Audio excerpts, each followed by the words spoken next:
Скажи мені, будь ласка, от попри все, що відбувається за останній час, політична ж криза не стихає, вона навпаки набирає оберти. Більше того, ситуація відверто зайшла в глухий кут. Федоров каже: я не піду нікуди, я хочу бути міністром. Зеленський каже, да я не піду на більш на які поступки. Але ж цю ситуацію створив Зеленський, коли розпустив уряд, який, ну, скажімо так, що цей, що попередній, ніякої різниці не було. Це люди, які виконують команди Зеленського. Скажи мені, будь ласка, яка була дійсно головна причина заміни Кабміна? І яка, як ти вважаєш, зняття Федорова? І які перспективи у протестів? Почнемо з цього. Давайте з того, що багато хто каже, глибинна причина – це те, що щоб уряд зняли, щоб зняти Федорова. Все ще значно глибше. Тому що насправді і для Зеленського причину придумали. Тобто сказали: Володимир Олександрович, у Федорова є політичні амбіції, він хоче на твоє місце, він хоче зайняти твоє святе місце, воно ж тільки твоє, ти ж цар.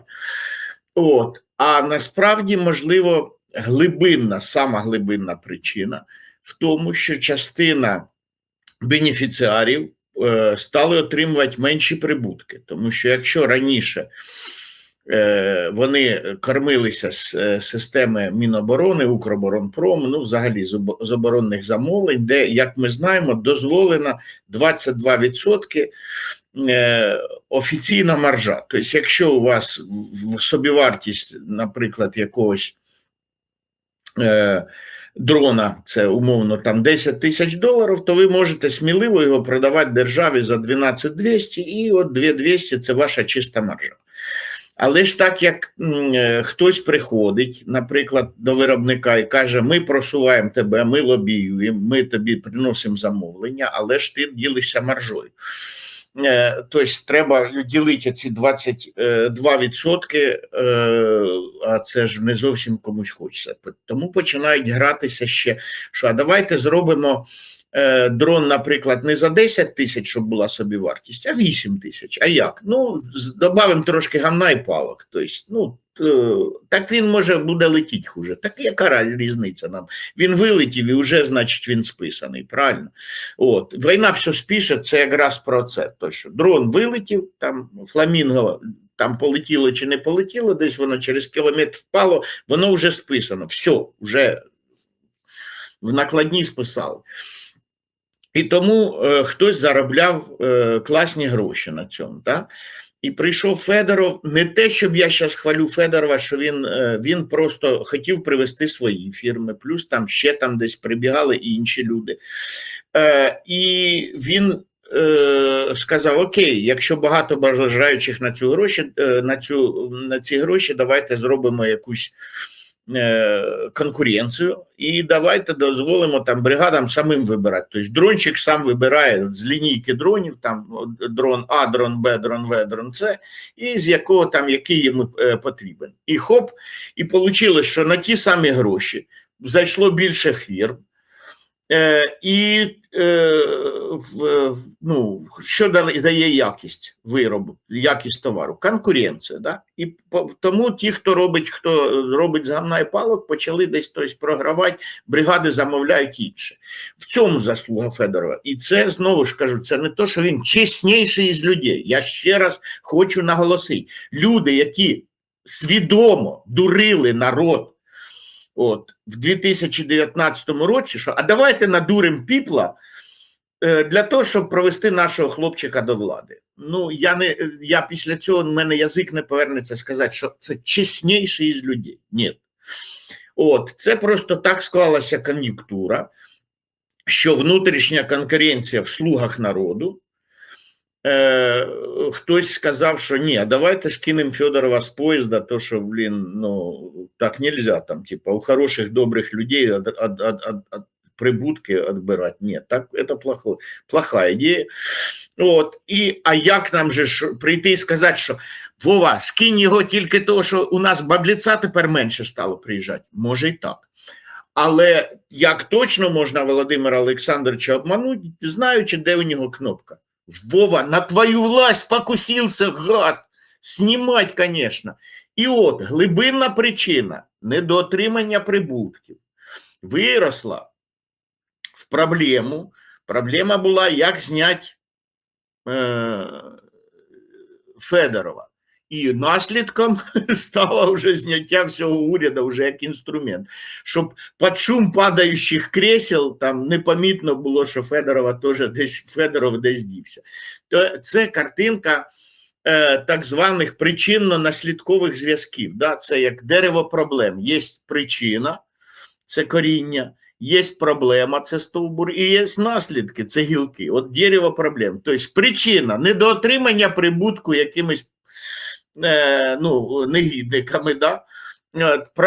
Проблемой став Федоров, да? То есть мы не получаем там, много корова дает молока, а мы молока не видали пока, да? Вот причина недоотримання бабліця, проблема Федоров, наслідки політична криза. От все, причинно-наслідкові зв'язки. Класика жанру. Класика жанру. Це те, що можна хрестоматійно, от коли я пояснюю студентам, що таке причинно-наслідкові зв'язки. Знаєш, один з язиків Банкової сказав, що давай їх двері. Міша приклав зусилля для того, щоб Україна отримала гроші на дрони. Там мільярд.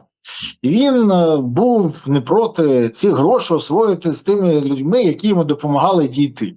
А тут йому кажуть, ти зусилля приклав? Да, дякую, до побачення. Мавр зробив своє діло, Мавр може йти. І Міша засумував, ну як так? Я кажу, а чому? Говорить, а дивись, він постійно каже, я боровся з корупцією, і каже, а він хоч щось пішов в НАБУ і САП? Він хоч приніс хоч щось, заяву в НАБУ і САП? Ні. Здать всіх ворогів як пусту тару, звісно. Так, далі. Дивись, я 7 років вірно служив президенту на Україні. Не народу України, президенту. І його образило, що його за його вірність скинули відбій. Але це ще не все. Дуже цікава ситуація з тим, що протести. Дивись, ми всі розуміємо, давай так, що вони поки не вчухають. В офісі вважають, що зараз Зеленський полетить до Штатів, він там буде майже тиждень. Спочатку похорони, потім зустріч з Трампом, потім там треба ще шпатів допрацювати її. Вигадають йому ще там зустріч з діаспорою, необхідна зустріч друга з діаспорою, інтерв'ю, те. І він не буде тут присутній. До речі, мене таки хвилюють. Він коли полетить, то по традиції кацапи знову почнуть про нас бити, чи ні? До речі, напишіть про це в коментарях. Цікава просто реакція. Бо вони завжди так роблять, ти ж бачиш, неодноразово. Але скажи мені, будь ласка, як ти вважаєш, яке майбутнє протестів? Бо в офісі вважають, що люди зараз втомляться, сонечко, літо, студенти, півко, пляшко, і далі розійдуться.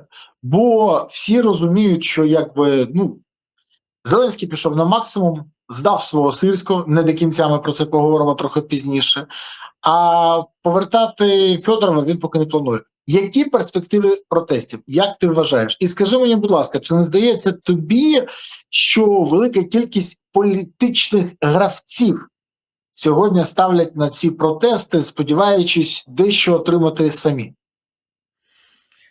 Тут давайте дивитися, кому вигідно. Вигідніше всього Федорову, тому що Федоров зразу вріс.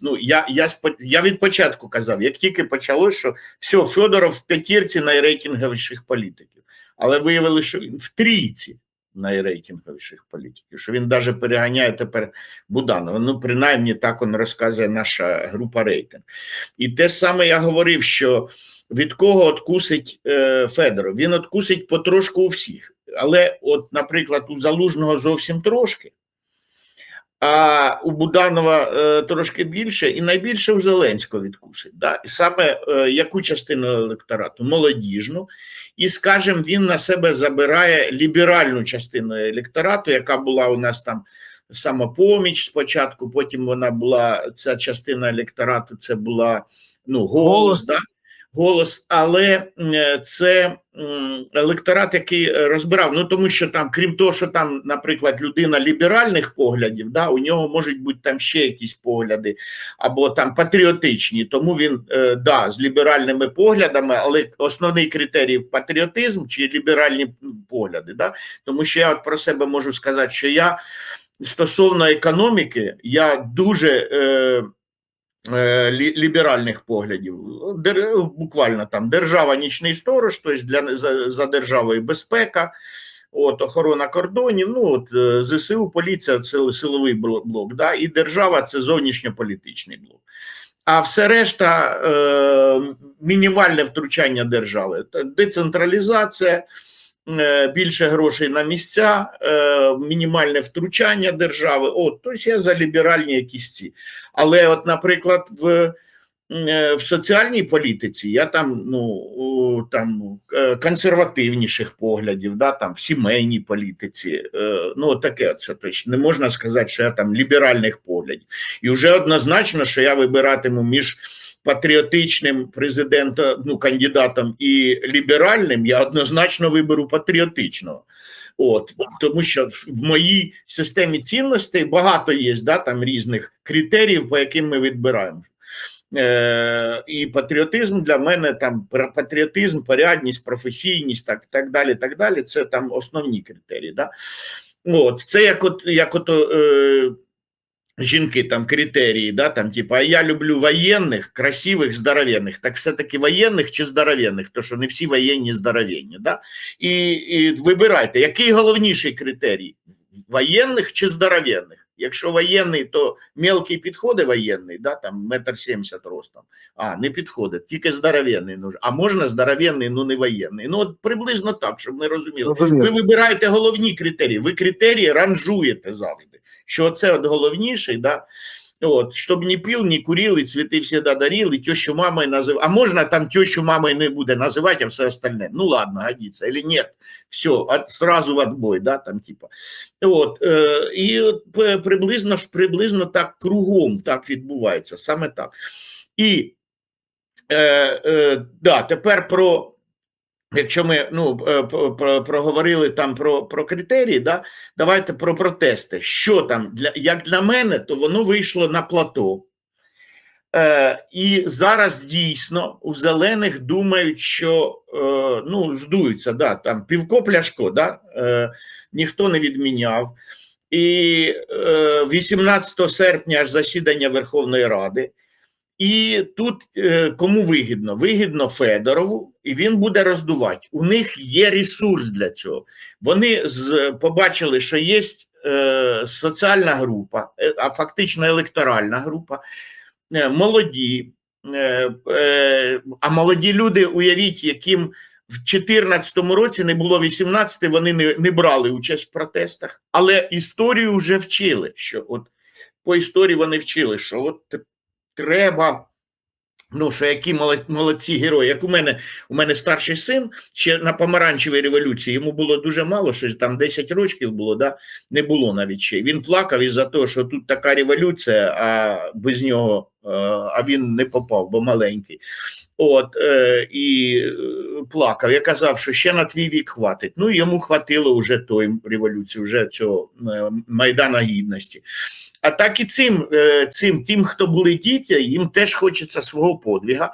Ну, особливо там дівчата, вони не на фронті, да, але десь треба показати себе. Тобто тут накладується, да, і треба там бажання десь і самим долучитися до розбудови держави, влізти в історичний процес, щоб потім внукам було що розказати. Правильно? Це є аргумент, який сам по собі тримає тонус.